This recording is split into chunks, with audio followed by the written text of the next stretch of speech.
और उन्हें वहां स्कूल शुरू करा। उस स्कूल में मात्र 1.5-2 महीने में उन्होंने ऐसे छोटे छोटे 25 बच्चे आचार्य बना दिए। 25 बच्चे, बताइए।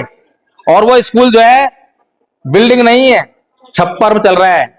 साइड में भी छप्पर की वो लगी हुई है, वो घास फूस की जो है उसकी जो है, और उसमें चल रहा है हमारा स्कूल। अगर ये 22 लाख रुपए धम्पत संघ को मिल जाए तो बताओ धम्पत संघ क्या कर सकता है? बहुत कुछ, है ना। तो ये जो करोड़ों रुपए हम खर्च कर रहे हैं, ये हमारे बाप की बपौती नहीं है। ये करोड़ों रुपए जो बाबा साहेब के नाम पे हम खर्च करते हैं, दान उठाते हैं, ये हमारे बाप की बपौती नहीं है। ये बाबा साहेब की संपत्ति है ये, और ये बाबा साहेब के मिशन पे खर्च होनी चाहिए। गलत कह रहा हूं, सही कह रहा हूं? तो अब अगर आप लोगों को ये समझ में आ गया है तो अब मैं आपको ये समझाता हूं कि ये जो है मिशन जो चल रहा है ये है क्या, ये पूरा कैसे होगा, और मुश्किल काम है कि आसान काम है। अच्छा ये बताओ, बौद्ध बनाना मुश्किल काम है आसान काम है? बौद्ध बनाना मुश्किल काम है। अच्छा चलो चेक करते हैं अभी, मुश्किल काम है कि आसान काम है। मुझे तो मुश्किल लगा नहीं अब तक, मुझे तो इससे आसान काम कोई नहीं लगता है। चलो अच्छा ये बताओ,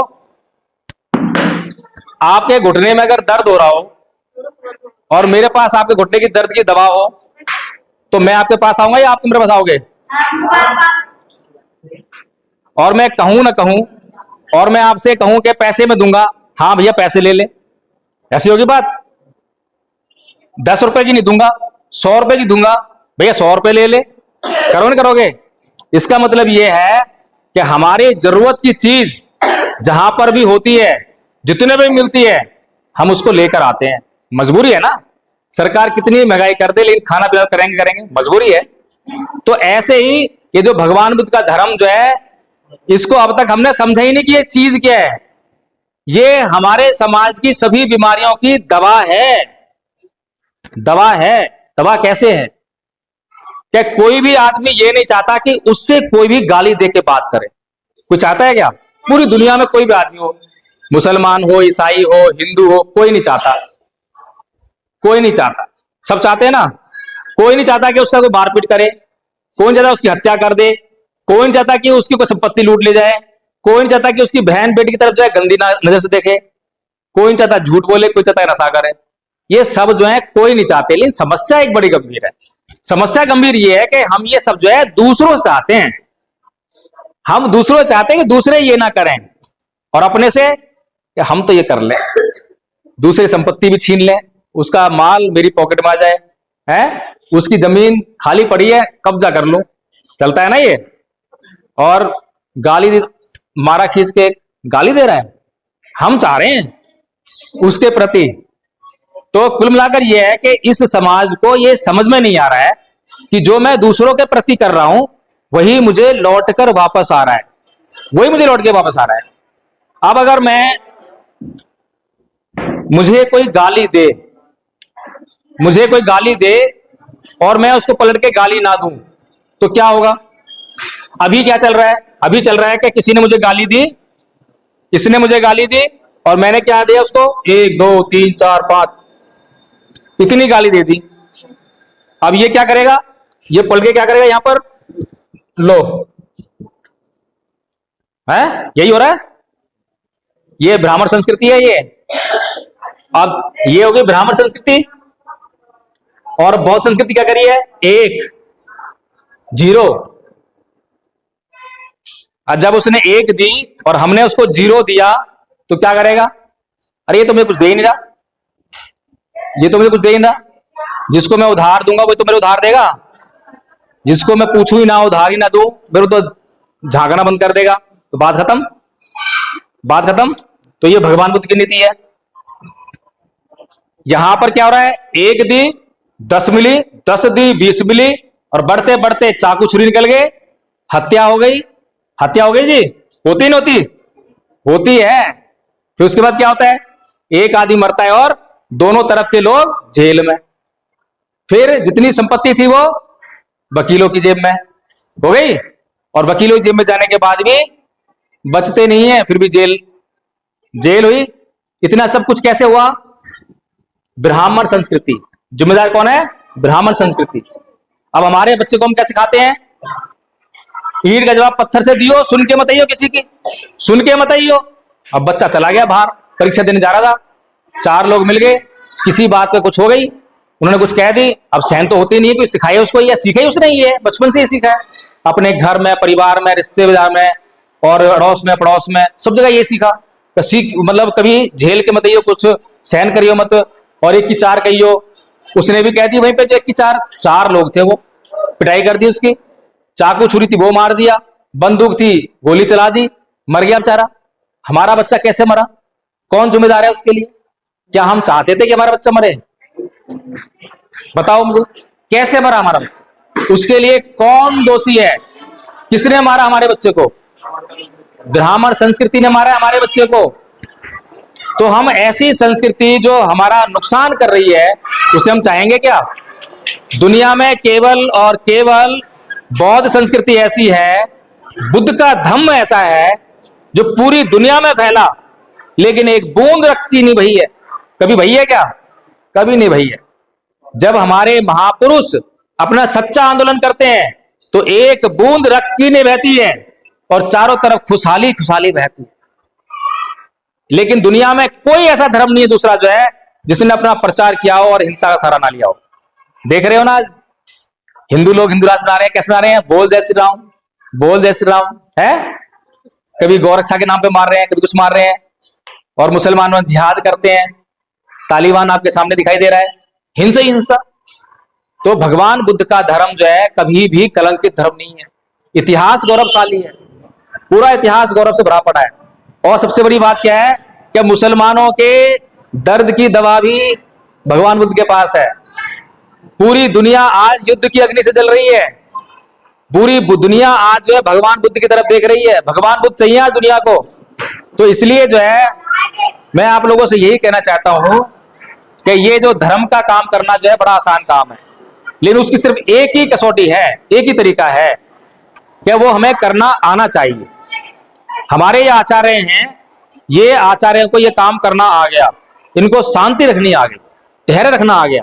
क्योंकि हम संघ में जब मीटिंग करते हैं शाम को, तो कोई कैसे बोल रहा है, किसी के बोलने में कहीं उत्तेजना तो नहीं थी, शब्द तो खराब नहीं थे, किसी के मन में द्वेष तो नहीं था, घृणा तो नहीं था, ये सब कुछ जांच होती रहती है। 3 आचार्य बैठे हुए हैं, आप पूछ सकते हो उनसे जो है कि इन्होंने जय जब से जुड़े हैं, जब से क्या सीखा है।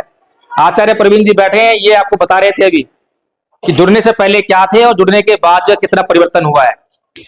और हमारे समाज में संघ संगठन बनने से पहले टूट जाते हैं, 2 आदमी बैठ के बात नहीं कर सकते, कारण आपस में इतना मन मुटाव है, इतनी द्वेष है, इतनी घृणा है। तो भगवान बुद्ध के धम पे चलेंगे और अपने मन से जो है उसको निकाल देंगे। आसान काम है निकालना, कोई मुश्किल काम नहीं है, मैं गारंटी दे रहा हूं। आप जो है संघ की मीटिंग में ज्वाइन करना, और वहां पे आपको इसको सिखाएंगे भी। पहले कोर्स कराएंगे आपको याद, और कोर्स करने के लिए आपको ये नहीं कहेंगे कि लो कोर्स करके ले आओ ना। कोर्स आप काली ये कहो कि हाँ जी हमें ये कोर्स करना है, सहमति दो, आपका एडमिशन कर लेंगे स्कूल में, आपको एक आचार्य दे देंगे जो आपके लिए पर्सनल रहेंगे, जो आपकी देखरेख करेंगे और वो आपको सिखाएंगे। और जब आप जो है सीख जाओगे तो आप सूचना दे देना आचार्य जी को कि मेरी परीक्षा करा लो। फिर 5 आचार्यों का बोर्ड बनेगा, वो आपसे सवाल करेंगे और वो आपको जो है अगर 80% मार्क्स ले आए तो पास कर देंगे, फिर आप भी आचार्य बन जाओगे। आसान काम है। और उसके बाद जो फिर आपको व्यवहार करना सिखाएंगे। ये देखिए आपके बोलने में थोड़ा सा सही नहीं बोल रहे हो। हमारे संघ में जब भी किसी को कोई गलत करते हुए देखता है तो उसको कहा जाता है कि आप तुरंत से शिकायत करिए, संघ में प्रस्ताव लेकर आइए। लेकिन प्रस्ताव कैसे लेकर आना है? प्रस्ताव लेकर आना है कि मान लीजिए आचार्य जी ने कुछ गलती की है, मुझसे अपशब्द कह दिया कुछ जो है, तो मुझे इनके खिलाफ प्रस्ताव लेकर आना है। तो अभी हम कैसे कंप्लेन करते हैं? मान लो घर में जो है पति देव ने पत्नी से पानी मांगा, तो पति देव जो है बोलते हैं जी सुनती हो 1 गिलास पानी देना, नहीं दिया। अरे सुनती हो 1 गिलास पानी देना, नहीं सुना। अरे सुनती हो क्या, 1 गिलास पानी दे दो, नहीं सुना। अब वो पति देव आ गए गुस्सा, आग बबूला, इतनी देर होगी, अरे इतनी देर से बोल रहा तुम सुनाई नहीं दे रहा। ऐसे दोनों हाथ से संस्कृति बदलो। हाँ बहुत अच्छा। तो हमने शिकायत कैसे करी? अरे तुमसे इतनी देर हो गई पानी मांगते मांगते, सुनाई नहीं दे रहा तुम्हें? ये हमारा कंप्लेंट करने का तरीका है। अच्छा, जब हम थाने में जाते हैं शिकायत करने, जो है कंप्लेंट करने, कैसे करते हैं? इंस्पेक्टर साहब, मेरे घर में चोरी हो गई है, मेरी रिपोर्ट लिख लो कृपा करके। अरे तुम वहां भी कंप्लेंट करो, यहां भी कंप्लेंट करो, फर्क क्या है? वहां तुम धौंस जमा रहे हो और यहां तुम पे धौंस जमाई जा रही है? तो यानी कि हमारे व्यवहार में दोहरा मापदंड है। जिन पे हम धौंस जमा सकते हैं वो धौंस जमा के रखते हैं, और जिनसे धौंस नहीं जमती है वो धौंस जमाते हैं, तो उनकी हम जो है गुलामी करते रहते हैं। हमें व्यवहार में समानता लानी पड़ेगी। जब पत्नी ने हमसे पानी मांगा, नहीं पत्नी, जब क्या नाम है, हमने पत्नी से पानी मांगा, तो हमने क्या बात सोची कि पत्नी को पानी देना ही चाहिए, ये सोचा ना। दूसरी बात हमने सोची नहीं कि हो सकता है कि पत्नी मुझे पानी ना दे। अगर मैंने ये बात सोच ली होती तो फिर मैं पहले ही तैयारी कर लेता कि भैया हो सकता है पत्नी से पानी तो मांग रहा हूं, पर हो सकता है कि वो पानी ना भी दे। तो क्या होता कि मैं पहले ही समझा लेता अपने आप को कि मुझे गुस्सा नहीं करना है, और जाके मैं प्यार से बोलता, जी सुनती हो, मैंने आपसे जो है 3 बार पानी मांगा, लेकिन आपने पानी नहीं दिया, क्या बात है, क्या कर रही हो? अब कैसी बात है? दोनों बात में फर्क है कि नहीं है? इन छोटी छोटी बातों पे हमारे घर में कितने बड़े क्लेश हो जाते हैं, कितने बड़े क्लेश हैं। कुछ कह दी पत्नी से, पत्नी रूठ गई, 2 दिन रूठी, 3 दिन रूठी, तीसरे दिन जो मायके चली गई, नई बात बनी तो 6 महीने हो गए, आई नहीं है, उसकी नाक वहां और इसकी नाक यहां, नाक का सवाल बन गया, साल हो गया, फिर एक लेटर आ गया, कहां से? कोर्ट से, क्या भाई डिवोर्स, और 2-3 साल बाद डिवोर्स हो गया। बताओ, छोटी सी बात पे और बात का बतंगड़ बन गया। और भगवान बुद्ध की बात को मानने वाले लोग क्या करते हैं? अभी आचार्य जी समझा रहे थे, भगवान बुद्ध कहते हैं, अकोच्छी मंग अवधि मंग जीडी मंग हासी में ये चैतंग उपनयंती वेरंग तेसंग न सम्मति, कि उसने मुझे मारा, उसने मुझे पीटा, उसने मुझे जीत लिया, उसने सब कुछ छीन लिया, जो ऐसा अपने मन में बनाए रखते हैं उनका वैर कभी शांत नहीं होता। तो ये बात अगर दोनों पति पत्नी बौद्ध होते, बौद्ध धर्म का अनुसरण कर रहे होते, ये गाथा उनको याद होती, तो दोनों ही माफ करते दूसरे को, छोड़ो जी हो गया सो हो गया, बात आगे नहीं बढ़ती। तो बताओ ये दवा है या नहीं है? हमारी जिंदगी के लिए इतनी महत्वपूर्ण दवा है, लेकिन हमारे पास तो धम्म आ ही नहीं रहा। धम्म के नाम पे जो है पुरोहित बना रहा है, पुजारी बना रहा है, धम्म नहीं आ रहा। तो इसीलिए अब मैं आप लोगों से जो है इस मीटिंग को कंक्लूड करने के लिए कह रहा हूं। और अब आप लोग बताओ, ये जो कोर्स है, कोर्स बहुत छोटा है। कोर्स में क्या है बता देता हूं। बच्चे तो जानते ही, आधा कोर्स तो बच्चे जल्दी सीख जाएंगे, सीखोगे? बहुत बढ़िया। इसमें सबसे पहले है क्षमा याचना, फिर है नमन, तीसरन, पंचशील, फिर है आपका धम्मपालन गाथा, और धम्मपद के 5 पद हैं, और सभ्य सत्ता। अब बताओ बहुत बड़ा कोर्स है क्या? लेकिन ये कोर्स जो कर लेगा, मैं गारंटी ले रहा हूं, उसका जीवन बदल के दिखा दूंगा। और जब उसका जीवन बदल जाएगा तो सारी दुनिया में गा गा के बताएगा वो। जब मैं आपको कोई दवाई बताऊंगा और वो दवाई आपको आराम दे देगी, तो फिर आप जो है दुनिया में जहां पे भी जिसको भी बीमारी होगी ना, आप खुद जाके बताओगे, अरे ये दवाई खा लियो।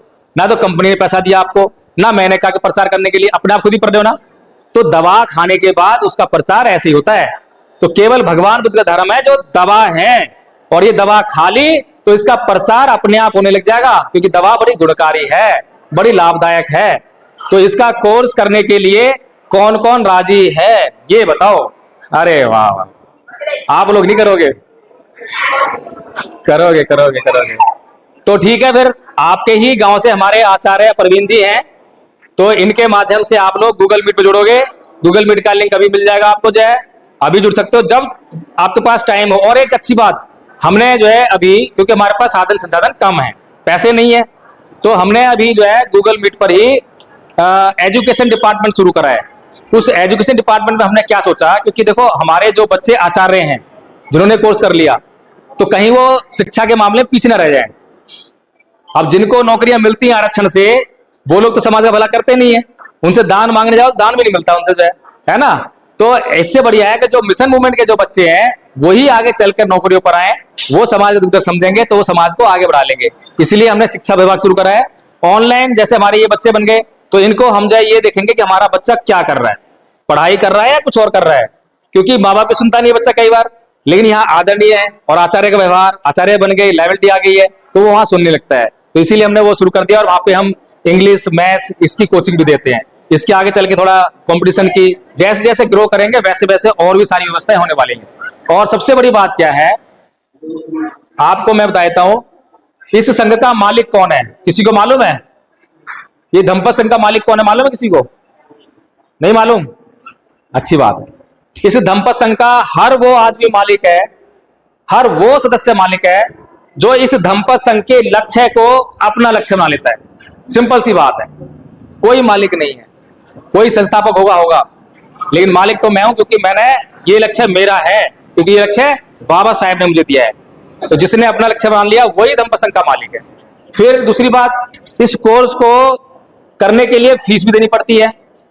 फीस दोगे भाई बच्चों? कोर्स करना है, फीस दोगे? कितनी फीस दोगे? है कोई बच्चों से कम लेंगे, बड़ों ज्यादा ले लेंगे? चलो समस्या हल कर देते हैं। इस कोर्स की फीस है डेडिकेशन, समर्पण। समझते हो क्या होता है? सलमान खान का डायलॉग सुना है, जब मैंने एक बार ठान ली तो मैं अपने आप की भी नहीं सुनता। इसे कहते हैं समर्पण। बाबा साहेब का देखा था, बाबा साहेब ने वो डायलॉग तो नहीं मारा, लेकिन करके दिखाया, करके दिखाया ना। बाबा साहेब ने ठान ली कि समाज का उत्थान करना है, तो बड़ोदरा में क्या बोल रहे हैं, अगर मैं समाज का उत्थान नहीं कर पाया तो मैं अपने आप को गोली मार लूंगा। तो इसे कहते हैं समर्पण। जब आप उस पहला क्या होगा, आपका लक्ष्य के प्रति समर्पित होना है आपको जो है, ठीक है, और संघ के प्रति समर्पित होना है। संघ का मतलब है संघ के नियम, संघ के 110 के आसपास नियम है, उसको फॉलो करना पड़ता है। नियम के टूटते दंड मिलता है, ये भी ध्यान रखना। लेकिन दंड जो बड़ा अच्छा लगता है, क्योंकि दंड हमारा भला करता है, हमें सुधार करता है, इसलिए दंड सभी चाहते हैं हमें दंड मिले। फिर समर्पण होना है सबसे पहला कोर्स के प्रति। जो कोर्स देंगे, जितना आप समर्पित हो जाओगे उतना जल्दी याद कर लोगे, जितना जल्दी याद कर लोगे उतनी बात आगे बढ़ जाएगी, और जितना जल्दी आगे बात बढ़ेगी उतना जल्दी संघ आगे बढ़ेगा, आगे फैलेगा, लोगों में फैलेगा। पूरा भारत बौद्ध में होने वाला है। मुझे साफ साफ दिखाई दे रहा है कि भारत बौद्ध में हो रहा है। अगर नहीं हो रहा है तो उसका कारण हम स्वयं हैं, क्योंकि हम नहीं कर रहे हैं, वरना कोई कारण नहीं है। इतनी अच्छी दवा जिसे हर कोई चाहता है, हर किसी जरूरत है। तो इसलिए अब मैं आप लोगों से हाथ जोड़ के विनती करता हूं कि आप जो है बाबा साहेब के कर्ज को पहचानो, उनके दुख दर्द को, उनके सपने को पहचानो, और जो है आप इस मुहिम में जुड़ जाओ। संघ आपसे कुछ नहीं मांग रहा है। जब आप संघ से जुड़ोगे तो आपको खुद ही जरूरत महसूस होगी, क्या संघ में ये काम चल रहा है, इसमें जरूरत है, चलो मैं ये सहयोग कर रहा हूं। संघ नहीं मांगेगा आपसे। संघ अगर कभी लायबिलिटी देनी होगी, जरूरत पड़ेगी, तो आपसे बोल देगा जी ये खर्चा आ रहा है, कुछ हो तो दे दीजिए। संघ जो है भगवान बुद्ध के नियम पे चलता है। भगवान बुद्ध का नियम मालूम है क्या था दान का? चलो फिर कभी बताएंगे, उसमें जुड़ना मीटिंग में, उसमें बताएंगे, क्योंकि बहुत लंबी हो गई है अब जो है।